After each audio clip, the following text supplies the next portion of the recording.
Hari ini saya akan bicara tentang pride, kesombongan. Kita akan baca dulu perikopnya, perumpamaan tentang orang Farisi dan pemungut cukai. Kita akan baca ayat yang 9 sampai 14.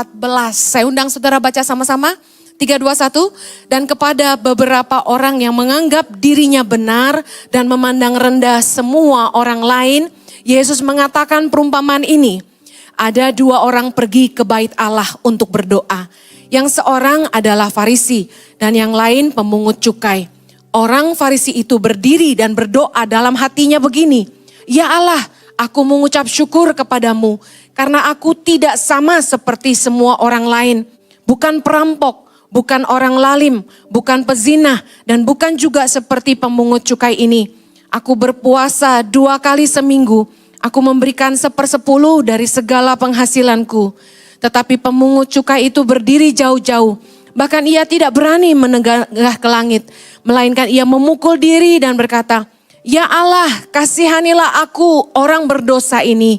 Aku berkata kepadamu, orang ini pulang ke rumahnya sebagai orang yang dibenarkan Allah. Dan orang lain itu tidak.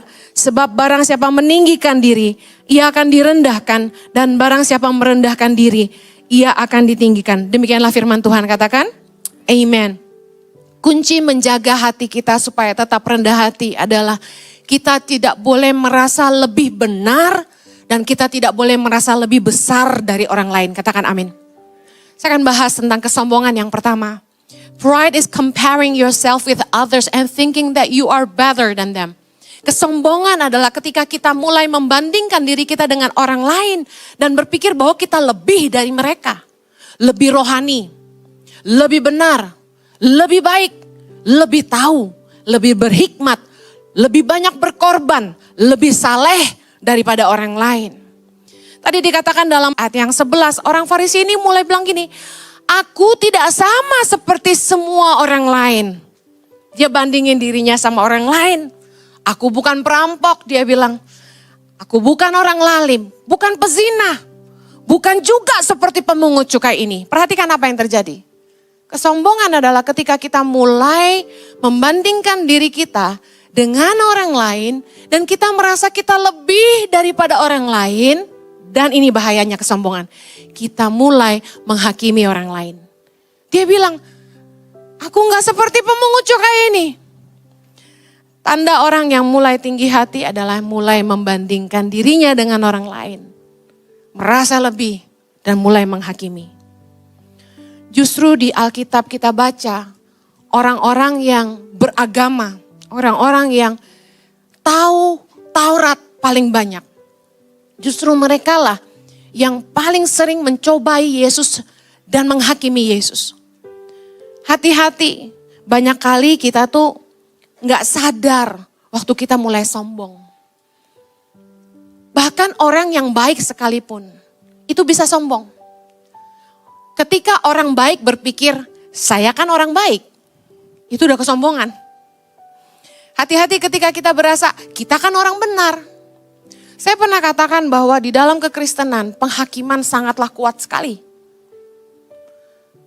Kita tuh pantang bikin salah, apalagi pendeta. Saya pernah khotbah bilang gini, saya tuh paling takut bikin salah, kenapa? Kayaknya gak ada maaf buat saya. Kita belum bikin salah aja udah dicari-cari salah sama orang gitu. Yesus berkata dalam Lukas 18 ayat 19. Mengapa kau katakan aku baik? Tak seorang pun yang baik selain daripada Allah saja. Gak ada seorang pun baik kata Yesus.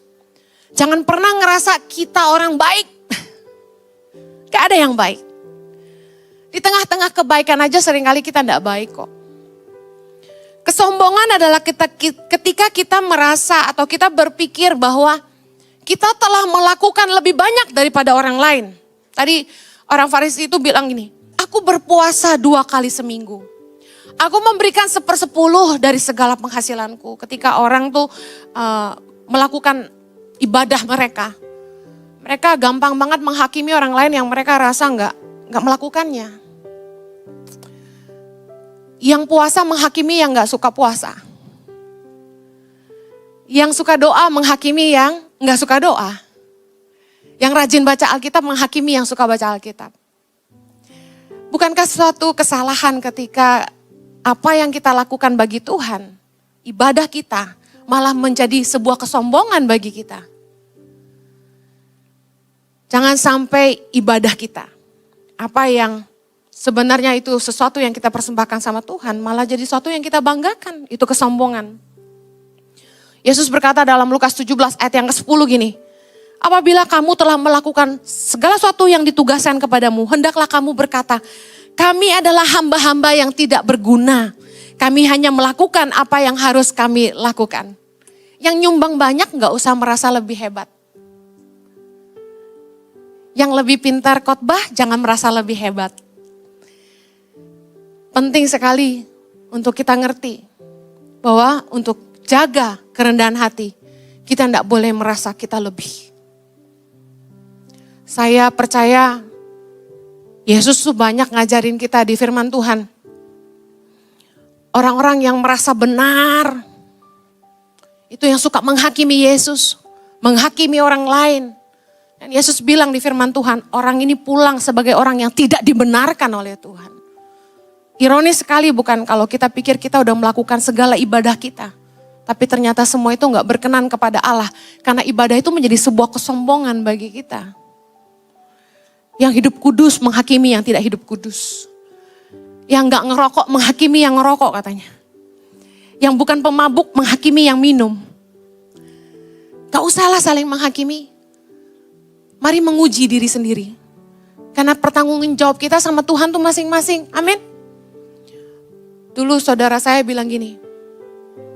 Wah, yang paling suka ngomongin papa mama kamu, itu sekarang anaknya juga cerai. Karena orang tua saya bercerai.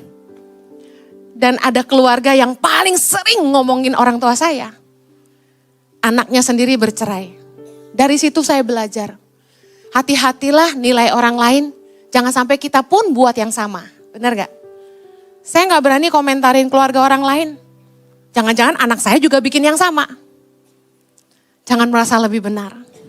Janganlah sampai ibadah kita menjadi kesombongan bagi kita. Kalau Anda suka puasa, puji Tuhan. Kalau Anda suka nabur, kalau Anda suka bayar perpuluhan, puji Tuhan. Tapi tidak perlu jadi kesombongan. Yang mau katakan amin. Kesombongan yang kedua, pride is thinking that you are greater than others. Kesombongan adalah memandang tinggi diri sendiri dan merasa lebih besar dari orang lain. Tadi dikatakan, aku tidak sama seperti semua orang lain. Bukan perampok, bukan orang lalim, bukan pezinah, bukan seperti pemungut cukai ini. Wah, dia ngerasa dia better dan dia merasa dia bigger. Hati-hati, kesombongan adalah ketika kamu pikir kamu hebat. Ketika kamu pikir kamu luar biasa dan kamu lebih spesial daripada orang lain. Orang yang tinggi hati ciri-cirinya tuh suka memuji diri sendiri. Amsal 27 ayat 2 berkata, biarlah orang lain memuji engkau dan bukan mulutmu. Katakan amin. Orang yang tidak kau kenal dan bukan bibirmu sendiri. Malu muji diri sendiri. Kalau emang kita benar hebat yang muji kita orang lain. Amen. Orang yang gak kenal sama kita. 2 Korintus 10 ayat 18. Sebab bukan orang yang memuji diri yang tahan uji. Melainkan orang yang dipuji Tuhan. Kadang-kadang kita suka bercanda, kita suka memuji diri sendiri. Itu bukan yang saya maksud. Tapi Anda tahu ada orang-orang yang suka sekali memuji dirinya sendiri. Don't praise yourself. Jangan merasa lebih besar daripada orang lain. Makanya kenapa ya saya nggak merasa saya lebih dari siapapun. Tidak merasa saya hamba Tuhan besar. Gak merasa sama sekali. Karena apa? Karena saya percaya gini, kepercayaan dari Tuhan tuh buat orang masing-masing. Nggak bisa diukur dengan banyak sedikit followernya. Setiap orang punya masanya. Amen. Kalau Tuhan percayakan hari ini saya bersyukur, tapi tidak membuktikan saya lebih besar dari siapapun. Hidup kita ini cuma anugerah. Tuhan bisa pakai siapa aja. Satu hari Tuhan nyadarin saya, kamu tuh bisa khotbah karena apa? Karunia Tuhan, bukan? Ngerti firman tuh dari mana? Hikmat Tuhan, bukan? Mana yang dari saya? Nggak ada. Tuhan bisa nggak bikin satu kali otak kita bodong? Kosong. Saya pernah khotbah ngeblank. Itu bingung mau ngomong apa saudara. Karena itulah saya tahu yang saya harus andalkan cuma Tuhan. Gak ada yang bisa dibanggain. Jangan merasa lebih besar dari orang lain. Kita belajar dari Rasul Paulus. 1 Korintus 15 ayat 9. Rasul Paulus bilang gini. Karena aku adalah yang paling hina dari semua rasul. Bayangin, seorang Rasul Paulus bilang gini. Bahkan tidak layak disebut rasul. Sebab aku telah menganiaya jemaat Allah. Dulu sebelum Rasul Paulus ditangkap Tuhan. Dia adalah seorang penganiaya orang Kristen. Paul did not think highly about himself. Rasul Paulus nggak berpikir tinggi tentang dirinya sendiri. Bahkan dia memandang dirinya sebagai orang yang paling hina dari semua rasul. Dalam 1 Korintus 15 ayat 10 Rasul Paulus bilang begini, kita baca sama-sama. Tapi karena kasih karunia Allah, aku adalah sebagaimana aku ada sekarang. Dan kasih karunia yang dianugerahkannya kepadaku tidak sia-sia. Sebaliknya, aku telah bekerja lebih keras daripada mereka semua. Tapi bukannya aku, melainkan kasih karunia Allah yang menyertai aku. Rasul Paulus sadar sesadar-sadarnya bahwa dosanya banyak. Dia telah menganiaya jemaat Allah. Dan dia sadar bahwa dia ada karena kasih karunia Allah. Perkataan Rasul Paulus yang berkata begini. Sebaliknya, aku telah bekerja lebih keras daripada mereka semua. Apakah ini kesombongan? Mari saya jelaskan. Kenapa Rasul Paulus ngomong begini? Justru karena Rasul Paulus sadar dia paling hina. Dia paling banyak bikin dosa. Makanya dia bekerja lebih keras. Dia bekerja lebih sungguh-sungguh. Karena dia menyadari dia ada karena kasih karunia. Amin. Orang yang sadar bahwa dia telah beroleh kasih karunia yang besar dari Tuhan. Harusnya bekerja dengan lebih giat melayani Tuhan. Amen. Saya ingin kita belajar tentang Lukas 7. Di mana Yesus diurapi oleh perempuan berdosa. Ini luar biasa sekali membukakan mata hati saya. Ayat 40 kita baca.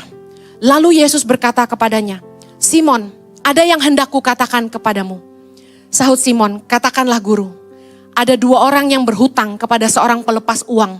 Yang seorang berhutang 500 dinar, yang lain 50. Ayat 42, karena mereka tidak sanggup membayar, maka ia menghapus hutang kedua orang itu.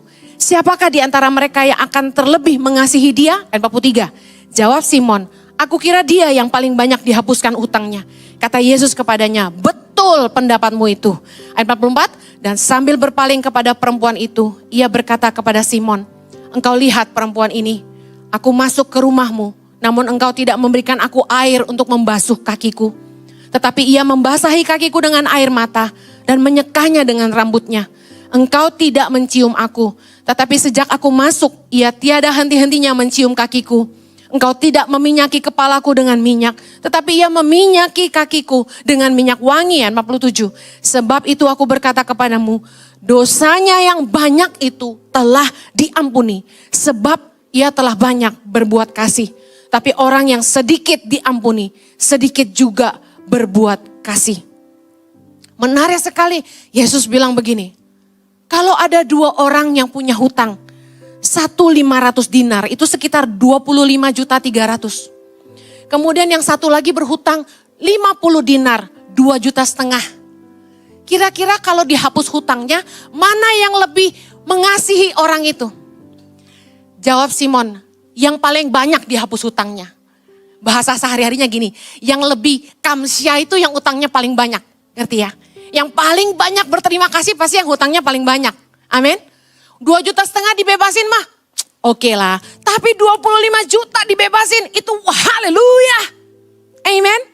Nah, di bangsa Yahudi ada sebuah adat ketika kita datang ke rumah orang, itu ada tempayan berisi air. Dan tempayan itu harusnya dipakai untuk mencuci kaki tamu-tamu yang datang. Itu sebagai lambang penghormatan juga, karena di sana kan debu. Ya, kan gurun pasir tuh debu, di Israel tuh debu banget. Nah, jadi harus cuci kaki masuk rumah. Dikatakan Yesus masuk ke rumah Simon, ke orang Farisi ini. Dia tidak cuci kaki Yesus. Tapi perempuan ini, karena dia seorang perempuan berdosa, dikatakan dia terkenal sebagai perempuan berdosa. Dia nangis di kaki Yesus, Basahin kaki Yesus pakai air matanya dan dilap pakai rambutnya. Bagi perempuan rambut adalah mahkota. Jadi sesuatu yang sangat berharga itu dia pakai untuk lap kaki Yesus. Kemudian dikatakan gini, orang Yahudi itu punya adat gini, nggak cuma Yahudi ya, saya perhatikan di Mesir juga sama, di Jordan juga sama. Sekalipun laki-laki dengan laki-laki kalau ketemu tuh cium pipi, ya. Kalau di NTT cium hidung, ya. Harusnya tamu terhormat, tamu yang kita kasih itu kita cium. Tapi Simon tidak cium Yesus. Tapi perempuan ini menciumi kakinya. Kemudian harusnya kalau kita menghargai seseorang kita urapi kepalanya dengan minyak. Tapi karena perempuan ini perempuan dan zaman itu perempuan tidak boleh ngomong, tidak boleh tampil. Dan dia cuma bisa meminyaki kaki Yesus bukan kepalanya. Dengan minyak narwastu yang sangat mahal nilainya. Saya mau kasih tahu ini bicara apa. Perempuan ini sadar dia orang berdosa. Dosanya banyak. Mungkin dia pelacur kelas kakap. Duitnya banyak, hasil perzinahannya. Dan dia merasa sangat jijik sama dirinya, sangat kotor. Dan dia datang sama Yesus dengan penyesalan. Dia pengen bertobat dan dia berikan yang terbaik sama Yesus. Dia usap dengan rambutnya dan dia minyaki Yesus dengan minyak mahal yang merupakan tabungannya. Bayangkan gini, orang tuh kalau sadar dia berdosa, dia pasti sungguh-sungguh mengasihi Tuhan. Itu yang Yesus maksud. Tapi kenapa Simon orang Farisi tidak melakukan itu buat Yesus? Karena orang Farisi merasa dia benar. Dengar baik, Yesus bilang gini, siapakah di antara mereka yang terlebih mengasihi dia? Dia yang paling banyak dihapuskan hutangnya. Yesus ngajarin kita, orang yang sadar dosanya yang banyak telah diampuni Tuhan, pasti akan lebih mengasihi Tuhan. Tapi orang yang merasa dosanya dikit, bahkan merasa hidupnya lebih benar, kurang mengasihi Tuhan. Itu maksud Yesus. Saya teringat Lukas 5 ayat 32. Yesus bilang gini, aku datang bukan untuk memanggil orang benar, melainkan orang berdosa. Kenapa Yesus ngomong gitu? Supaya mereka bertobat katanya. Saya renungin ayat ini dan Roh Kudus kayak kasih pewahyuan gini. Lebih sulit membuat orang yang merasa dia baik untuk bertobat daripada orang yang sadar dosanya banyak. Saya punya saudara yang dia belum lahir baru, dia belum terima Yesus sebagai Tuhan dan Juru Selamat, tapi orang ini baik. Dari orok udah baik. Gak pernah macam-macam, gak pernah bikin aneh-aneh. Dari kecil sampai gede baik. Gak pernah nakal, kuai-kuai. Sampai udah nikah pun baik. Sama istri baik, sama orang tua baik. Gak toku kuai. Ya, yang gak ngerti ya. Nah, waktu saya nginjilin dia, susahnya minta ampun. Dia bilang gini, hidup gue lebih benar daripada orang Kristen, ngapain gue terima Yesus? Sih, orang yang gak merasa berdosa tidak butuh Allah.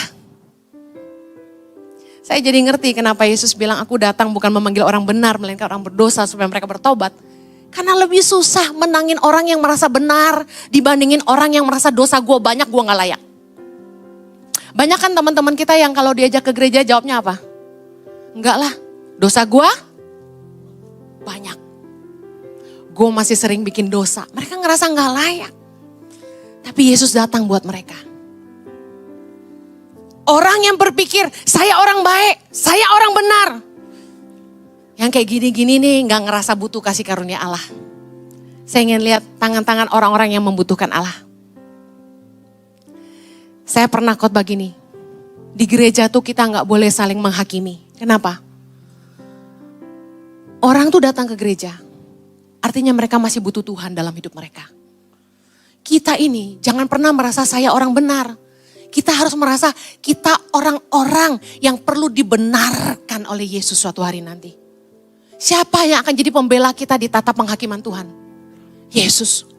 Dia akan berdiri bagi kita dan membela kita. Katakan amin.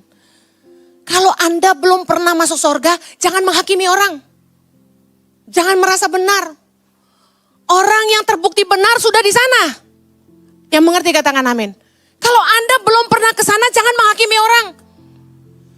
Orang malas ke gereja kenapa? Orang Kristen tokukwai. Banyak penghakiman. Capek jadi orang Kristen. Yang setuju sama saya bilang amin. Aduh. Kadang-kadang ya, kalau bukan karena kita cinta Tuhan ya, malas sama orang Kristen, benar gak? Terlalu banyak judgment, you know. Saya tahu, kadang-kadang mulut kita nih gak bisa tahan kalau orang tuh salah kita ngomong. Saya juga gitu. Tapi pertanyaan saya gini, Anda ngomong, Anda nolong gak? Jangan ngomongin kalau gak nolongin. Paling pantang ngomongin orang, kalau Anda sendiri gak ngelakuin. Itu munafik namanya. Yesus paling gak suka sama orang munafik. Yang cuma bisa nunjuk kanan kiri, tapi sendiri hidup gak jadi saksi. Ngatain orang paling hebat. Membenarkan diri, bela diri paling jago. Tapi gak pernah koreksi diri sendiri. Yuk jadi orang Kristen berubah yuk. Jangan rajin nunjuk-nunjuk orang. Makanya orang gak mau ikut Yesus, kenapa? Karena kita orang Kristen kadang-kadang terlalu penuh penghakiman. Kita belajar yuk dari Yesus. Saya temukan di firman Tuhan. Yesus itu paling banyak duduk sama orang berdosa loh. Tuh kan kata Bu Heni, harus pilih-pilih siapa yang jadi teman kita. Gak boleh duduk makan sama orang berdosa. Kalau Yesus mah gak ikutan jadi mereka, kamu bisa ikut. Loh benar dong. Yesus duduk sama orang berdosa. Orang berdosa bertobat. Kalau kamu duduk sama orang yang suka ngobat, kamu ikut ngobat. Itu beda. Bukan tobat malah ngobat. Kalau Anda bisa kuat gak ngobat tapi bikin orang tobat, silakan, monggo. Yuk punya determinasi di hidupmu gini.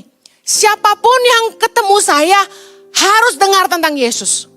Siapapun yang ketemu saya hidupnya harus jadi lebih baik. Siapapun yang ketemu saya harus ditolong. Bisa gak begitu?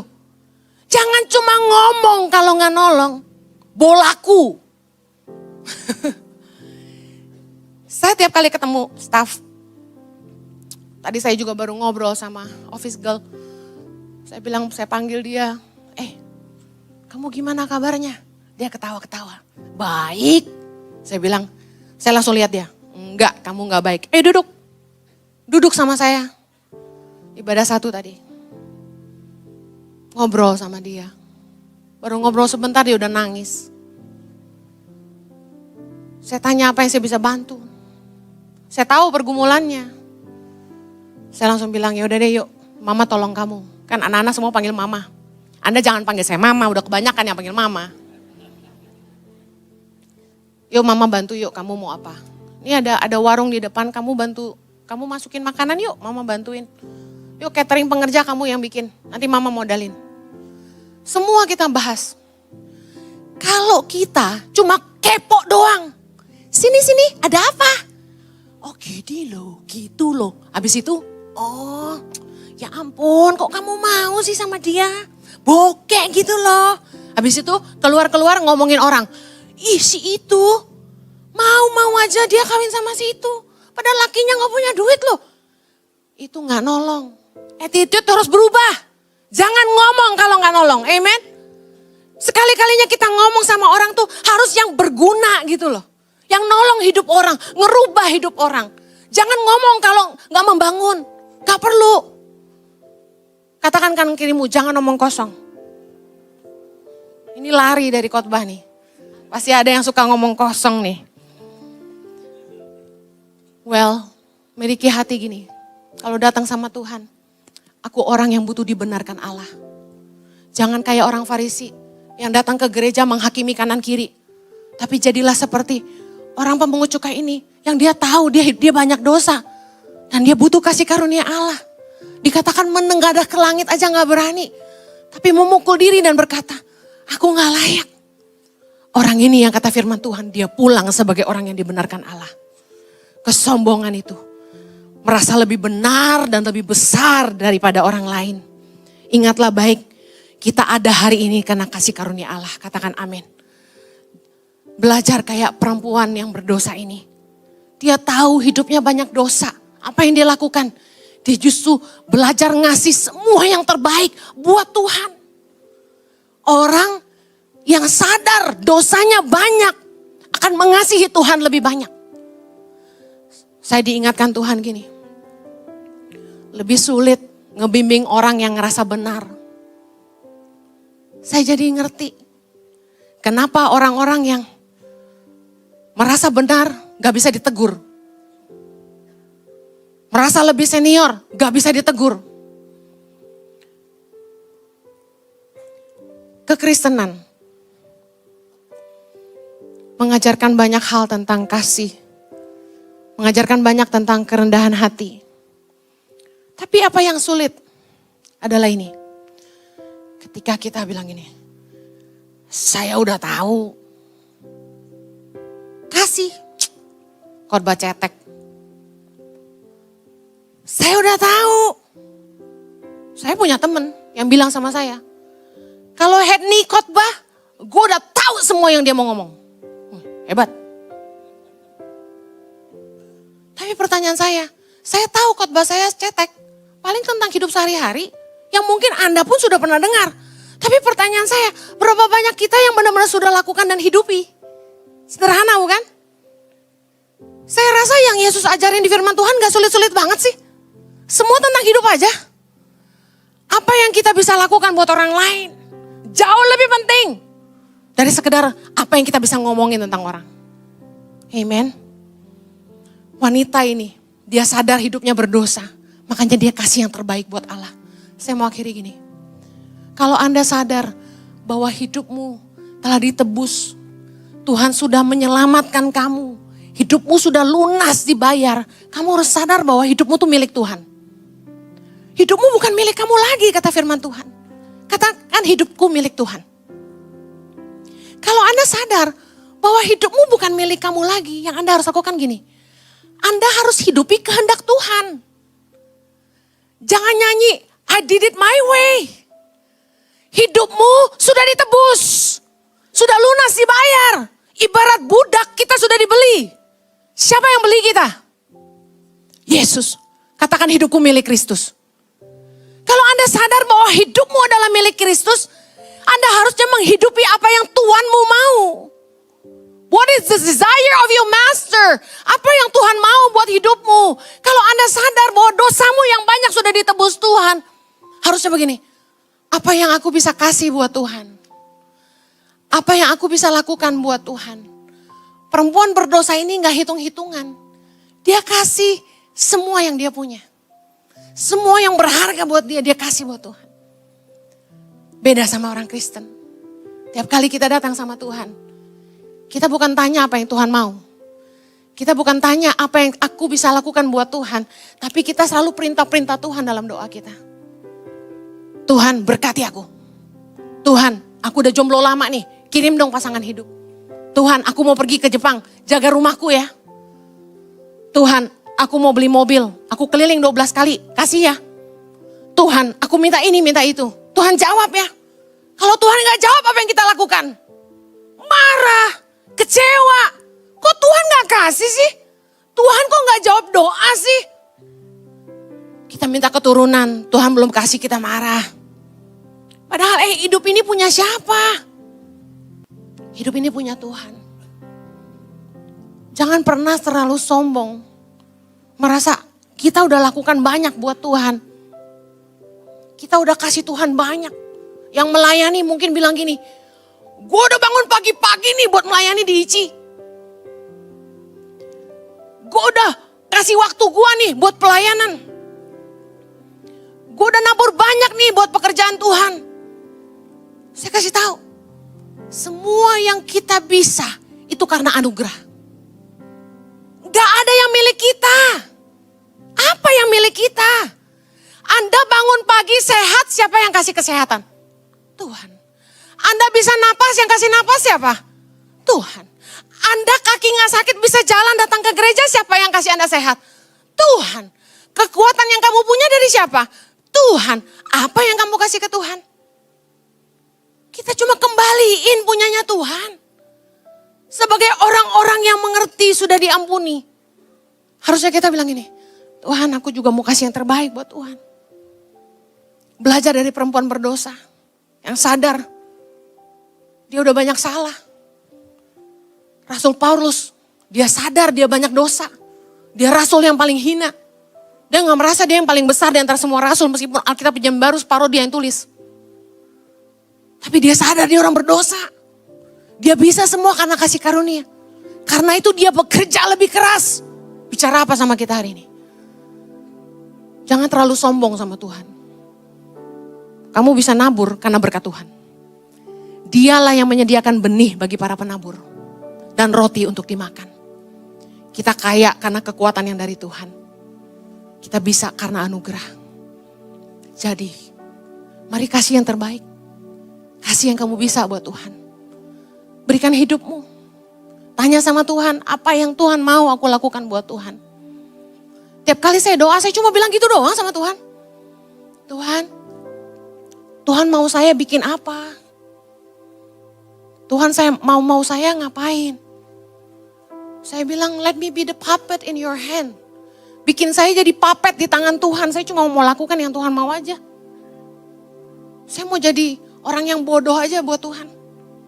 Yang gak bisa apa-apa tanpa Tuhan. Jangan suka merasa hebat. Jangan suka merasa besar. Bahayanya adalah gini, ketika kita mulai bandingin hidup kita sama orang.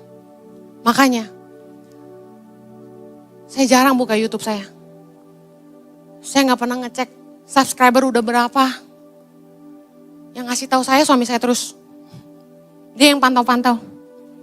Bahkan saya gak tahu pendeta lain subscribernya berapa. Gue gak ngikutin juga. Ngapain kita liatin, ngapain kita bandingin, gak perlu, itu gak penting. Yang kita harus berlomba adalah gini, berlomba mengerjakan kehendak Tuhan dalam hidup kita. Berlomba untuk menerima mahkota kehidupan di sorga. Itu aja, gak penting.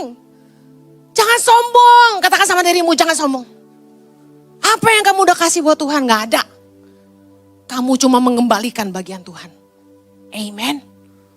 Kalau kita mampu lakukan apapun buat Tuhan. Semua itu dari Tuhan. Mari lakukan dengan hati yang mengasihi Tuhan. Kalau Anda bisa pelayanan, Anda harus bilang gini, Tuhan terima kasih, aku bisa pelayanan. Paling enggak aku punya kesempatan sedikit buat balikin ke Tuhan apa yang Tuhan udah kasih buat aku gitu. Kita nih orang-orang yang berhutang sama Tuhan. Amen. Jangan pernah hitung-hitungan. Ketika Anda menabur, Anda harus katakan gini, aku mengembalikan bagian Tuhan. Aku menabur karena Tuhan yang memberi benih di tanganku. Aku kaya karena Tuhan yang mempercayakannya kepadaku. Aku hidup karena anugerah Tuhan. Sadarkah bahwa gak ada orang benar di sini? Kita adalah orang-orang yang butuh dibenarkan Tuhan. Jangan pernah punya kesombongan. Anda tidak lebih baik dari siapapun. Anda tidak lebih baik dari istrimu. Anda tidak lebih baik dari suamimu. Anda tidak lebih baik dari siapapun. Kita semua orang-orang yang butuh dibenarkan Tuhan. Amen. Yuk miliki kerendahan hati. Jangan merasa lebih benar. Jangan merasa lebih besar. Kita berdoa. Tuhan, ajari kami untuk terus rendah hati. Bahwa gak ada apapun yang bisa kami banggakan di hidup kami. Kalaupun kami mau bermegah, kami hanya mau bermegah di dalam Kristus yang telah memberikan kemenangan kepada kami. Kami mensyukuri anugerah-Mu. Kami ingat betapa kami ini orang-orang berdosa. Yang telah ditebus dengan darah yang kudus. Kami adalah orang-orang yang beroleh anugerah, pengampunan dari-Mu. Engkaulah yang mengangkat derajat hidup kami. Dari sampah jadi berharga. Kami ada hari ini semua karena anugerah-Mu. Kalau kami kaya semua karena kepercayaan dari Tuhan. Kalau kami bisa semua karena dari Tuhan. Kami bisa melayani karena karunia Tuhan. Gak ada satupun yang kami buat ini tanpa Engkau di hidup kami Tuhan. Kami mensyukuri kebaikan-Mu. Terima kasih buat kasih karunia-Mu. Kami ingat siapa kami. Kami ingat siapa kami. Coba renungkan sebentar. Di mana Anda hari ini tanpa Tuhan? Where will you be without God? Di mana hidupmu hari ini tanpa Tuhan?